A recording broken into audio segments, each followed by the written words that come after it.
need to get your stuff together. Oh my goodness.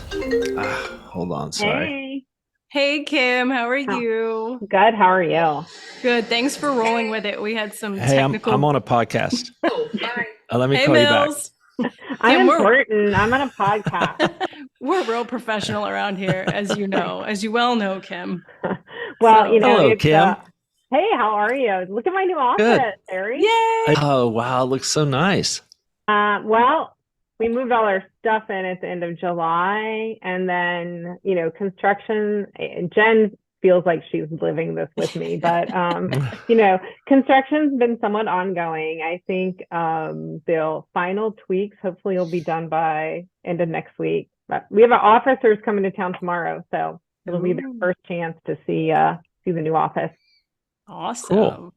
How's the Great. temp over there, Kim? The temp, well, it's cooler outside today, and Craig is in Orlando, so Yeah. Yes, I am so well. You guys did. Harry moved recently, but I'm so glad I don't have to deal with a move because, yeah, No, just it's the my last logistics. one, Jen. Uh-huh. They'll drag me out of this. Me and my dog, they're gonna drag me out dead out of this thing. In well, a I steel was drum. thinking this morning when I was thinking about this is that the first time you started doing things on video, Harry, is like when you moved in that one bedroom apartment. And like it's as just as equally as interesting as the topics was whatever was in the background there. I'm like, what is that? Is that a bicycle? That is dog? What is going on back there? Yeah, we've kind of upgraded our digs over here, but yeah, Hey, it was kind of sad. It was a sad little apartment with the dog. But Biscuit does she this does just brings miss. some energy to it. And Yeah, not anymore. She just sleeps 20 hours a day. She's supposed to be well, guarding the house, and just all she does is chase squirrels and ducks away. But those are dangerous. So I'm just so glad we have Kim McKinnish here from the NBWA.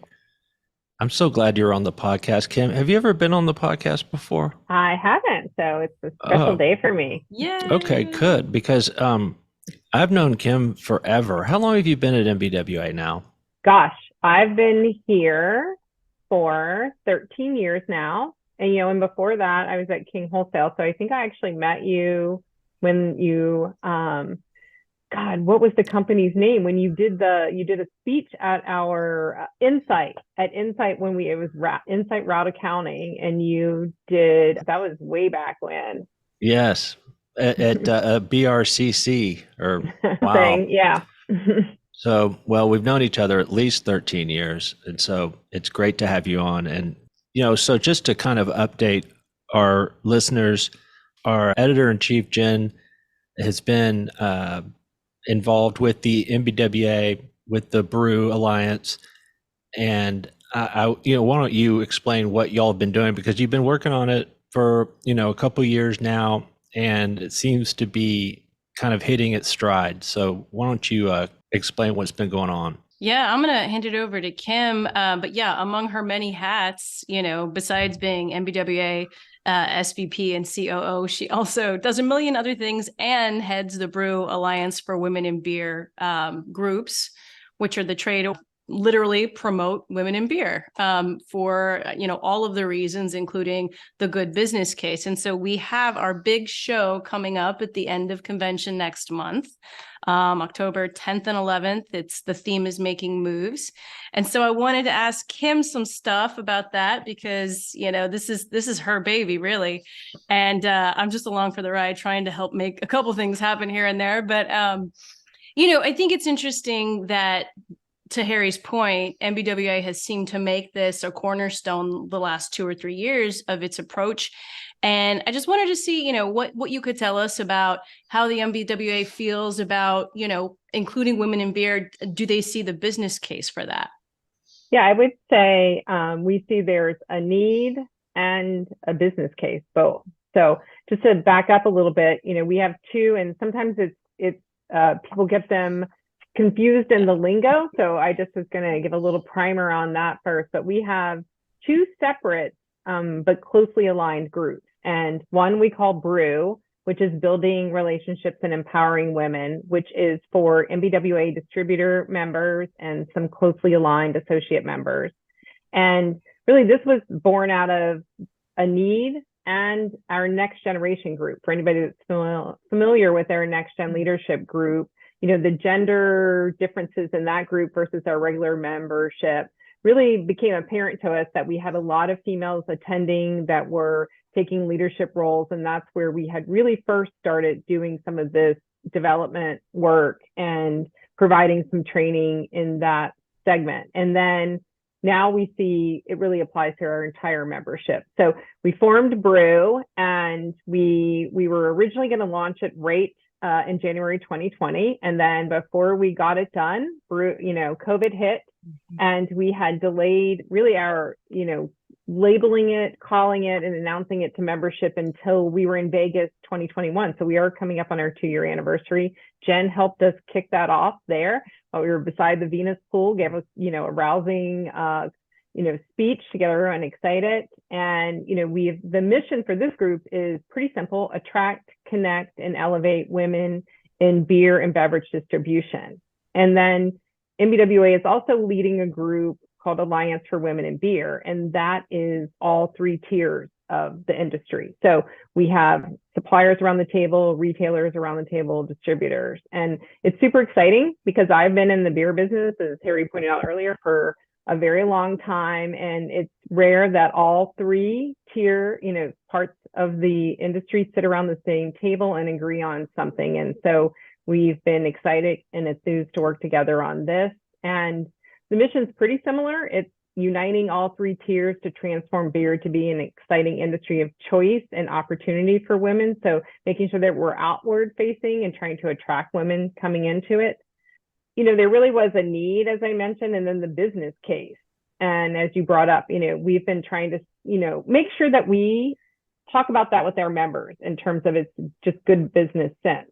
There are a lot of studies out there. There's a lot of specific numbers and facts that you can use. And we've tried to use those in every time that we've talked about BREW, because what it is just makes a great business decisions for our members. And so there's facts saying it increases profitability, better management decisions, increases retention, improves recruitment, improves company morale, customer service. So there's a whole array of things that, if you have women around the table, that it improves. And I think, for us, some of that's culture, right? And then looking at, Jen always, I know a lot of times when I hear her speak, she talks about, well, who's the consumer for beer, right? And it's women. So if leadership mirrors your marketplace, it mirrors your consumers, you're in a better place. I was talking with Jenny Rips yesterday from Alice BREW, and we were having the whole conversation about how leadership should look like who you think your consumer is. And so that's super important. So I guess all of that rolled up, our board, our officers sort of gave us the instruction or leeway to devote the time and the energy, the engagement, commitment to making this happen at NBWA. So that's given us the capability to invest in standalone events and the work that we've been doing.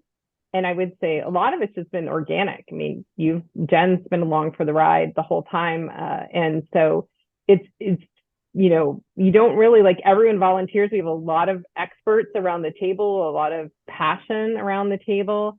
And it's been happening from, like I said, all 3 tiers. So it's just great to see sort of the time for this come in the industry. Right.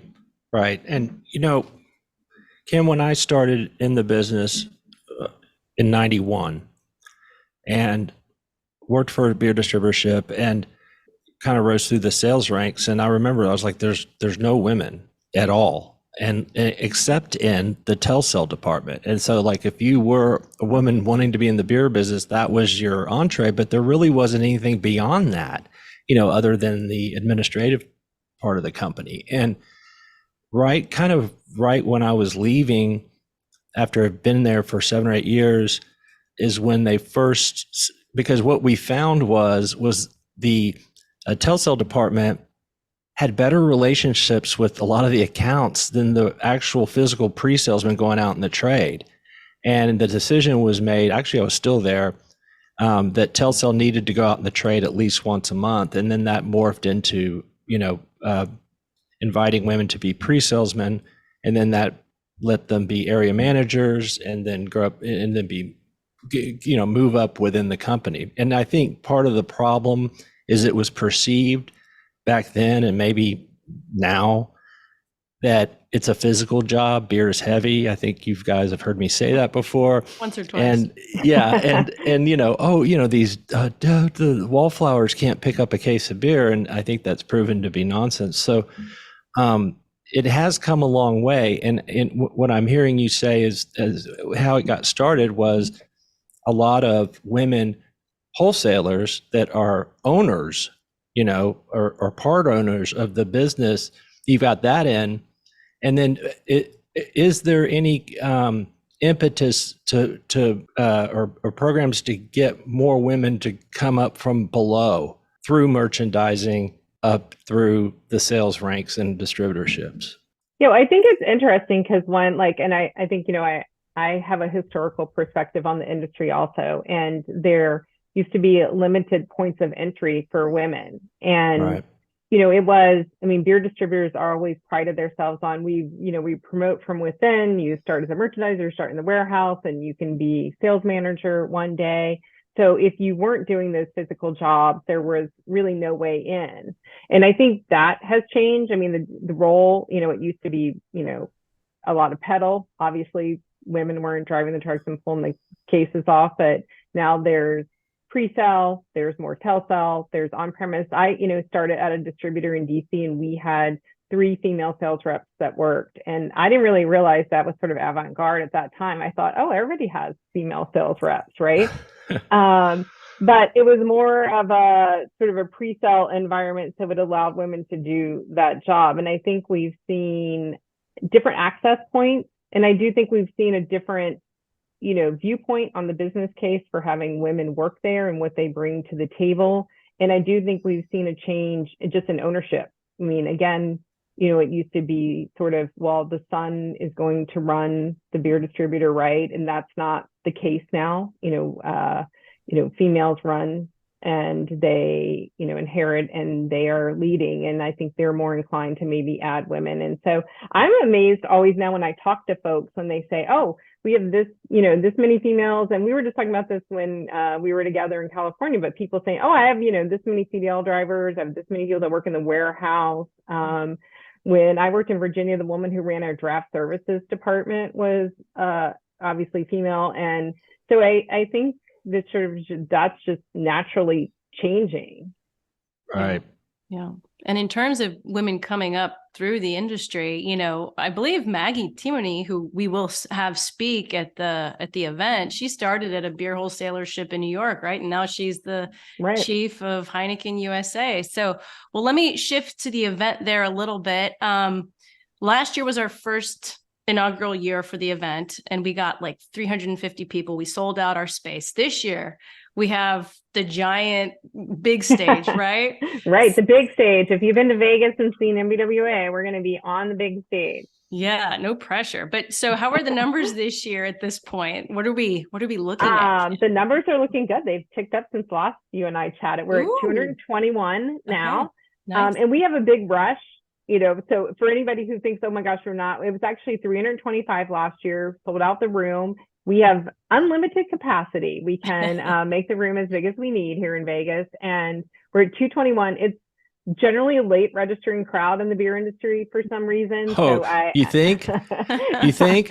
I mean, you guys every year, this. every year we sweat it. We're like, we need 100 more people in this summit to break even. Where is everybody? And then the last 2 weeks, everybody signs up. Everybody piles in. So we're at 221 and we're 3 weeks out, a little over 3 weeks. I think we're good. It's going to be exciting. I assume we'll beat last year's numbers.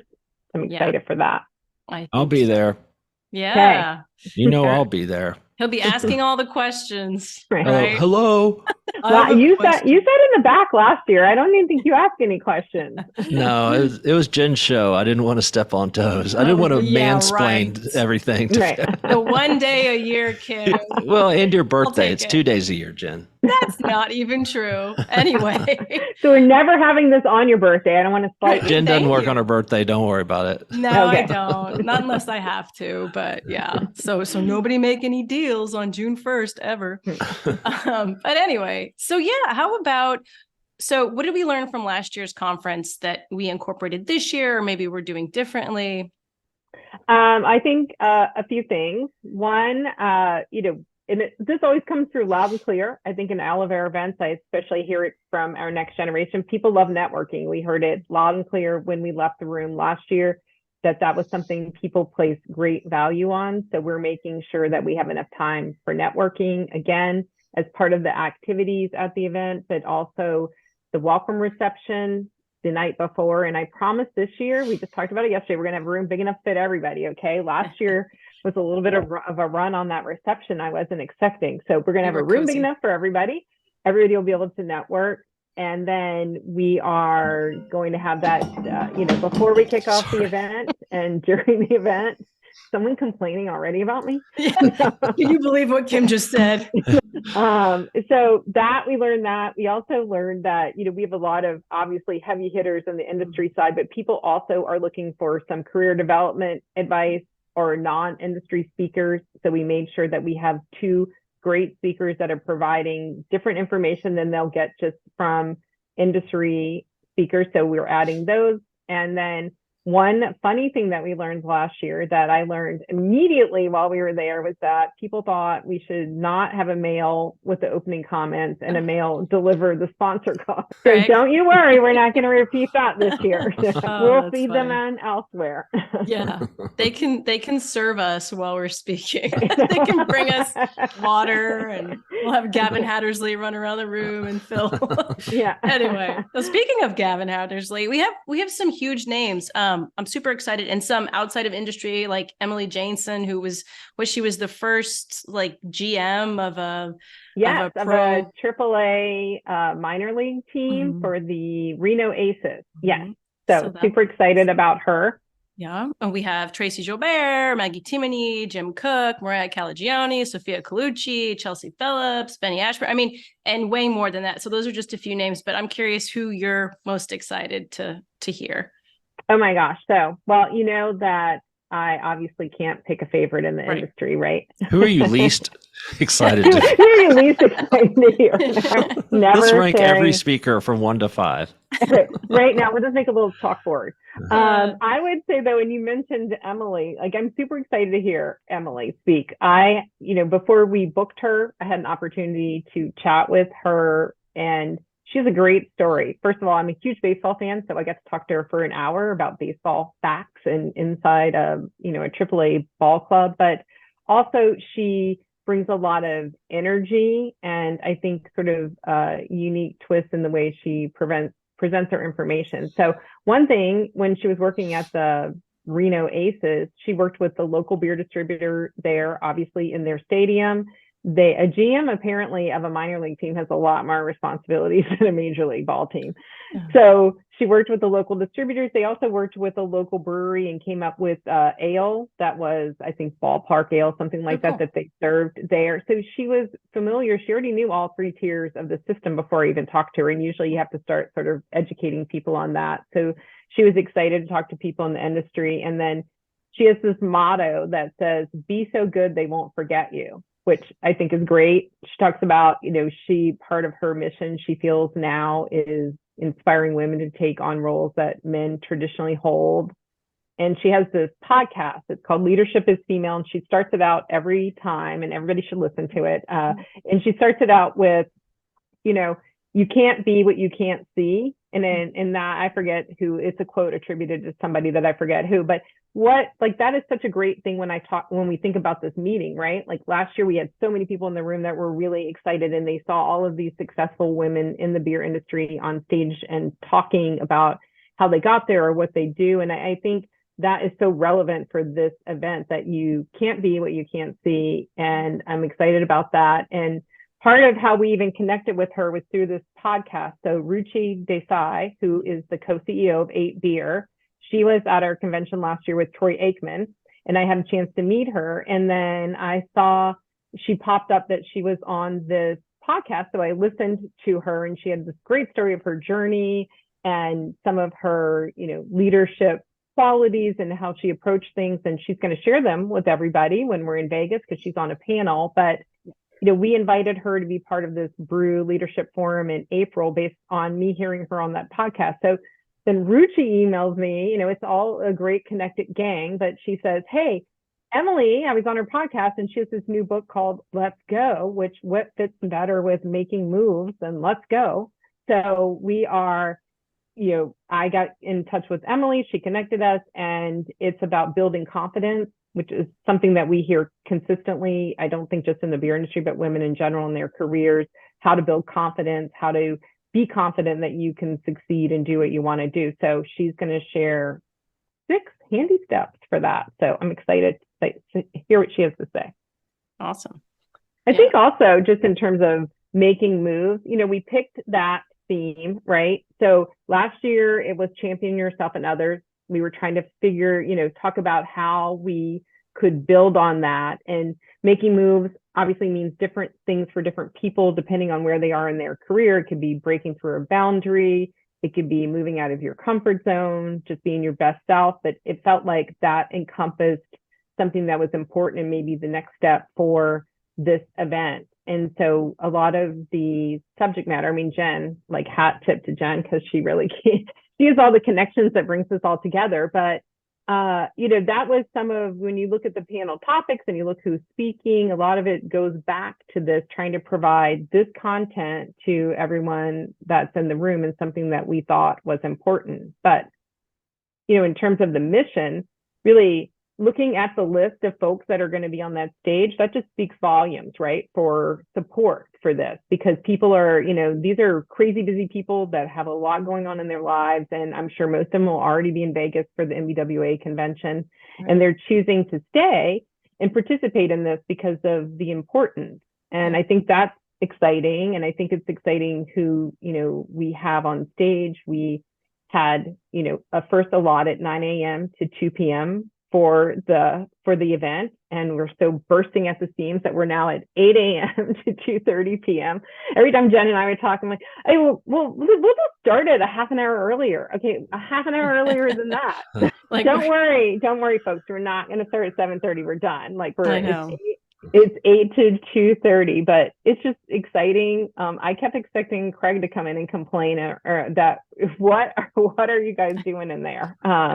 So yeah, he knows that. Yeah. So funny. But speaking of, convention too, and people are staying through convention, we also have a sort of continuum. Obviously, Rebecca Meisel's on our board for the committees, and we're doing the inaugural awarding of the Frida G. Meisel Award this year on the big stage at convention. And I hear the Meisel family is going to be there in droves, which is awesome. But I'm curious if we've chosen a winner yet for that first awarding. Well, there is so much excitement. First, I'll just reiterate that, like, it's amazing. We rolled this out, we were excited about it, but our membership was excited about it. We had really an abundance of nominees. There was like quality and quantity. It was exciting to see. It's like, to read them, they were really awe-inspiring. People had these great stories of how they had promoted diversity in their company, in the industry, how they'd had like impact. We had asked for proven, measurable, and people delivered on that. So it was great to see the Meisel family is really excited about this.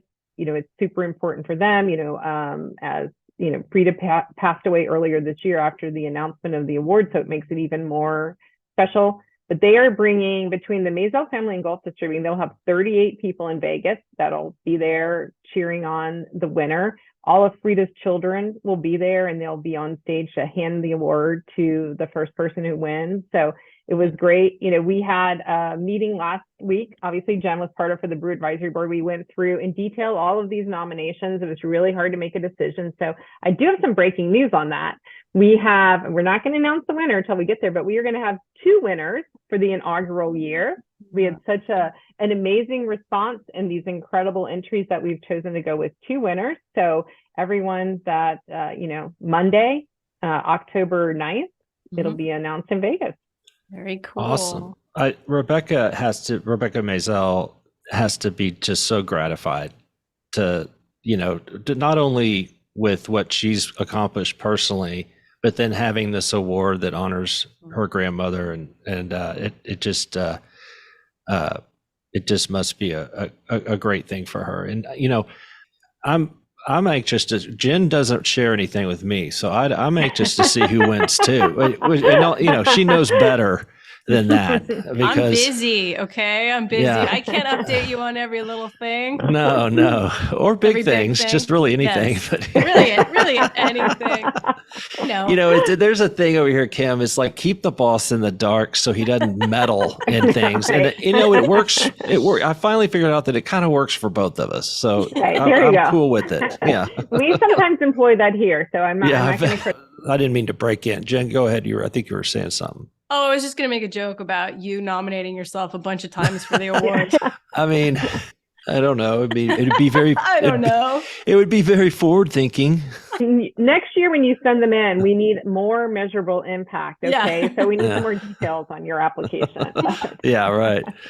I would say that Rebecca has been very touched, as you said, Harry, and really the entire family. Like I've been, it's been a little bit emotional as they've gone through the process, right? And being excited about it, seeing the response to it, and now being able to come and be on the stage in Vegas when the first two winners are announced. And I just think how great that folks that aren't in the beer business that are also coming with them, and for all of Frida's children to be there and want to be part of it. I think it's just, that's just a great statement for an honoring Frida, but also about the beer industry. Well said. Right. Well, that's all I had to ask, unless there's anything else that you guys want to add. Well, I want to ask if you want to go to, if you're going to NBWA and you want to stay and go to this program, where do you go? Is there a separate place on the website, or how do you do that? Great question, Harry. So you can, when you go to register for NBWA's convention, you can add on attending this event. And for our distributor members, it comes at a slightly reduced cost if you've attended the convention. And then there is a separate link that takes you to, if you're only attending the BREW Alliance event, there's a standalone registration page for that. So you can do it either way, and it's all on you go like you normally do. You go to nbwa.org, you go to the events, there's a tab for convention, and there's a tab for this event. So it's super easy. And you can always email info@nbwa.org, and we'll get you to the right place. Yep. All right. And one other point, one of the things, especially since COVID, that the distribution industry has been struggling with is just getting people in the door into jobs. Mm-hmm. And, I think it's incumbent upon the industry to include the other 50% in recruiting those jobs that they can't find. And, and merchandising is a perfect example. And, I have a son in college who merchandised for Brown Distributing, a woman-led distributorship in Austin. And, and he was surprised that his boss in merchandising was a woman. And I said, yeah, I mean, don't let the weight of the beer scare you off. And I think that's one thing that's kind of been a stumbling block, if you will, for some male leaders in the industry to wrap their minds around that they can merchandise and they can be out in the trade and they can wrestle kegs. I mean, the craft brewers found that out a long time ago, and so and beer distributors are catching up. And and I want to tell people in the industry that working for a distributor is just better because they can pay you. They can pay you more. I mean, you can move up and actually have a living wage. You can get benefits. There's benefits. Imagine getting insurance, time off. I mean, no shade on craft brewers. I love them, but they've always struggled, and it's so Anyway, that's my 2 cents on it. The middle tier to me is my favorite tier. Let's rank the tiers on. I can do that. That's easy. Okay. Yeah, I love so- them all. Yeah, I know you do. I know you do, Jen. Well, I do actually. well, good. Okay. Well, thank you so much, Kim, for being on. It's so great to see you. You look great and Thank look you. well, healthy. And I'm looking forward to seeing everybody. I'm itching to get back out. It's been a while since I traveled, and I want to see everybody. I'm going to be everywhere. I'm going to be all over that Caesar's Palace. Okay. Well, numbers Right. are good. Numbers are strong. We have, a lot of great stuff on the main stage, and the room block does close this Friday in case anybody listening needs to get their room still at Caesar's. But, thanks for having me. I'm super excited to talk about, obviously this is a passion of mine. So I appreciate the time to talk about it. Great. Us too. Thank you. All See you right. Well, next take month. care, guys. See you next week. Okay. Bye-bye. Bye.